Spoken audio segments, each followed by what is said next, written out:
The numbers are staggering. 31 people gunned down in 2 mass shootings just 13 hours apart. Took the one in Dayton, Ohio, armed with a bulletproof vest and a military-style assault rifle he purchased legally. Less than 30 seconds to slaughter 9 people before he was shot and killed by police.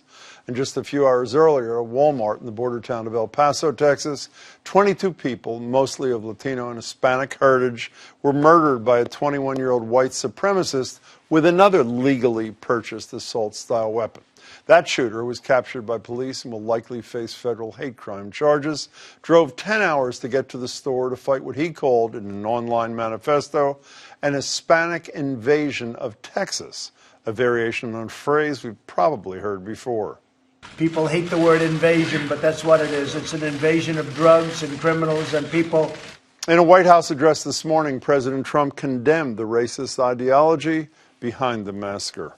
In one voice, our nation must condemn racism, bigotry, and white supremacy. Hate has no place in America. Hatred warps the mind, ravages the heart, and devours the soul. But he did not acknowledge the role that his politics may have had in encouraging it, nor did he even mention the background checks that he had advocated for just 3 hours earlier on Twitter, instead outlining a list of policy proposals that focus largely on mental health, social media, and the criminal justice system. Mental illness and hatred pulls the trigger, not the gun. The First Lady and I join all Americans in praying and grieving for the victims, their families, and the survivors. We will stand by their side forever. We will never forget. But as El Paso and Dayton join a long list of cities ravaged by mass shootings, that's a hard promise to keep, because as columnist Nestor Ramos put it in the Boston Globe this morning, let's admit it, this is who we are. Joining me are Marcela Garcia, Boston Globe editorial writer. Marcela, it's good to see you. George Price, former federal agent with the Department of Justice. Good to see you again. And Michael Jeffries is a sociologist and American Studies professor at Wellesley College. Same to you, Michael. Let's start with what Nestor had to say in your paper. Is this who we are, Marcela? Absolutely. This is who we have been for a while. And this attack on Hispanics, when I first read about it, my first thought was it was always a matter of when and not if, because this rhetoric, has come from the president since day one. He has criminalized Mexicans, he has criminalized Latinos, so it was just a matter of when, to me. Since Marcela says just a matter of when, here are the comments that she's referring to about the first that came out of candidate Trump's mouth. They're bringing drugs, they're bringing crime, they're rapists. That's a natural progression, is it not, a couple and a half years down the line to what happened in El Paso? Enormous generalizations, yeah. I mean, I think it's true on both sides, though. It's any type of divisive or evil rhetoric, whether it's from the left or the right, leads to bad things. It's why we have police officers getting beaten and shot. It's why we have Antifa. It's why we have Republican congressmen being shot in softball parks because they are conservatives. So you make an equivalency between what you call rhetoric on the left and rhetoric on the right? No, I think we're seeing far more extreme rhetoric on the right now, but it does exist on the left. It doesn't get as much press coverage, I don't think. Do you think it has the same impact? It has the same impact if you're a Republican and someone's calling you a deplorable. I know a lot of deplorables, quote-unquote deplorables who are Republicans who are very fine people and would agree with much of what the left has to say. Do you buy this? No, it doesn't have the same impact because Antifa doesn't have the same history of violence as white supremacists do in this country. I think another issue that we've got to address here is what's going on specifically with respect to gun control, or the lack thereof, is what's happening in Congress is running counter to where public opinion is. The American people want gun control. They want background checks. They want restricted access to automatic weapons. And we have a bill that's already passed the House that will not be considered in Senate because of McConnell's leadership. I want to talk about that for a minute. There was a President Trump, I believe he was speaking to Republican governors just about 2 weeks after Parkland, and here's what he had to say to them about the NRA. Don't worry about the NRA. They're on our side. You guys, half of you are so afraid of the NRA. There's nothing to be afraid of. And you know what? If they're not with you, we have to fight them every once in a while. That's okay. Sometimes we're going to have to be very tough, and we're going to have to fight them. What happened? By the way, that lasted about to me, that's just talk, because look at 50% of our country got Trump into office because they're strong believers of the Second Amendment. It's just that simple. The other half of the country, not so much. So, it's the difference. Pro-gun control forces outraised the NRA for the first time ever in 2018. Yep. 17 Democrats beat 17 incumbent pro-NRA Republicans in the House of Representatives. We know about the Wayne LaPierre, Oliver North fights. The NRA's on the decline. What are they scared of? I don't disagree, but you've got, we're talking about new gun laws. You have 20,000 gun laws on the books in the United States.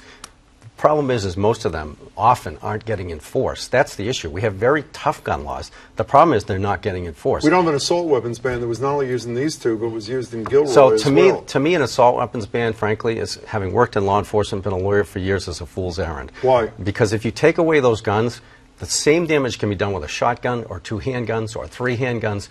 People who have the want to do these things will find a way to do them, and they don't need an assault weapon to do it. Remember, 9/11, the towers came down because of a bunch of guys with box cutters, not because they had machine guns. How about that 100 cartridge magazine that the guy should not be there? And actually, this is a great point, because I think you'd be surprised. Dayton, I'm sorry. You would be surprised that Republicans as a whole, many of them, believe in common sense gun control. But the simple fact of the matter is they know they won't get elected because the 50% of the country that doesn't won't put them back in office. I meant to say to you early on, Marcela, you wrote this beautiful piece about becoming a citizen not terribly long ago in the Globe. What was the impact of El Paso on you as a kid who grew up in Mexico? It's terrible. It's funny that you say that, because growing up in Mexico, I used to go, I was not born in a border town, but we used to go to the border a lot. Mm-hmm. And we would look forward to August because it was back to school season, and we would go to a Walmart in McAllen or Laredo. And when I thought of that, it just immediately brought back those memories, and it feels absolutely horrific to think that now you can be targeted. The other day, over the weekend, I was at a store and I was on the phone with my dad speaking Spanish, and I noticed a man looking at me kind of funny, and for the first time in a long time I felt a little self-conscious about speaking Spanish in a public place, and maybe I shouldn't have, but it's this mentality that now we all share in this collective sort of fear. We unanimously here have condemned, as I hope a majority of Americans, I really don't know, the racist language that this president has used, most notably focused at the Elijah Cummings, most recently, and before that, the proverbial progressive squad, including Ayanna Pressley from here. But he did make comments. He did condemn bigotry this morning. He condemned, I don't remember him condemning white supremacy as such. I mean, I can end the sentence and say, yeah, but what happened to the background checks he had tweeted about 3 hours earlier? But in terms of at least saying the right thing, he did, didn't he, or did he? I think these are the strongest terms that we've heard this president condemn white supremacy in since he's been in office. How much does that matter? I do think that it matters, because what we know, psychologists have shown us in research, is that when you ramp up the hateful rhetoric, it does sway opinion. This is the trouble with racism. It's not just that when you utter racist things, you offend people. You actually move people who might be afraid to use the same rhetoric or do evil things based on racism. You make them feel less afraid of carrying out those acts. So despite the fact that he's had such an awful record on this thus far, it is important that he move away from where he's been in terms of the extremism and the racism. So even though he's getting some credit for that language, if it turns out it hadn't been a couple of white guys, but it had been what the White House likes to call radical Islam, and you're formerly a government person, what would he have said this morning? I don't know that he it's hard to say what Trump would say at any given time. He probably would go right back to his traditional Muslim rhetoric. And what would the government's response be in the situation as compared to what is happening here? I think the government agents are going to do their job no matter what, focusing on their missions. I don't think they're going to be swayed by particularly one way or the other. Speaking of sway, I want to get all of your thoughts about what the prospects are of anything happening, whether it's assault weapons, and you can, if you choose to dispute what George had to say, that's fine. Mike DeWine is the governor of Ohio, and he was trying to make a speech showing some empathy last night, obviously after what happened in Dayton. And you'll hear, if you haven't already, what the crowd had to say back to Governor DeWine. Here it is.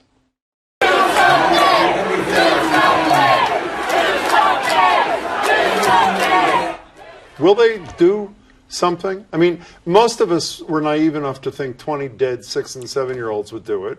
And then maybe not quite as naive when the Parkland kids decided to become activists. That, a lot of us believe that did change the dynamics in the midterms. Does anything change in this Congress where Mitch McConnell is essentially the President of the United States? No, I don't think, I mean, I'm sorry for sounding terribly cynical, but like you just said it, we all thought, you know, change was going to come when, I don't know how many, 20 plus kids got murdered in Newtown. Then you had Parkland. Nothing happened, despite all the activism and movement that we saw. You know, after those students really took it upon themselves to go to Washington, they had the march. If nothing happened, then I just don't know what it will take for Congress to do something, let alone, you know, including two of their own being piece. Shot not terribly long ago. Correct. By the way. So, quick point. Chicago, I looked this morning, 1,517 shootings of people to date this year. 50 times what we saw this weekend. Mm-hmm. Toughest gun laws in the country.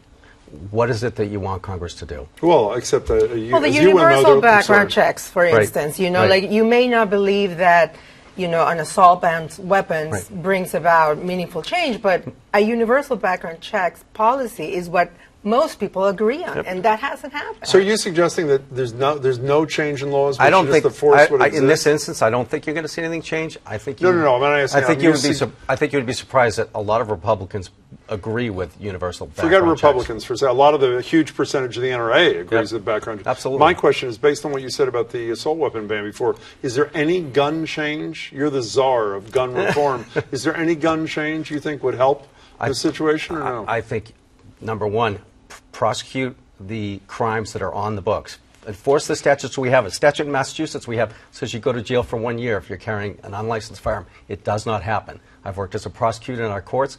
Doesn't happen. So the answer is no new laws would make a difference. They would make a difference, but you have to start with enforcing the ones that we have, Look for gaps, and then you fill buy it in. that? I think we're falling into a trap here. This didn't happen overnight. We're not going to solve what happened in Chicago or what happened in Dayton or what happened in El Paso overnight because the guns didn't appear on the street overnight. Right. It took generations of policy Right. and generations of influencing Congress by the NRA to get to where we are now. So we do need new legislation, and it might not show us the results that we need in 3 years or 5 or 10, but maybe 20 years from now, maybe 50 years from now, we'll be in a markedly different place. I want to spend the last minute talking about what journalists' role in this is, and not the Anderson Cooper issue. Should we mention their name? Should we show the video again?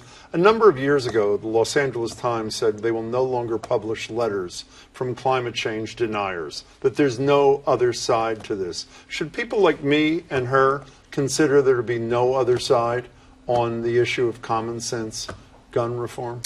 Gun reform is sort of tricky. I think that when we say gun reform, the conversation gets bogged down and really bifurcated into two spaces where neither side is talking to the other. How about when the other side opposes any and all changes in the law, a la the NRA? That seems to me to be a different measure from the fact of climate change as verified by scientists, right? I think we're having a very different conversation here. What do you think about that?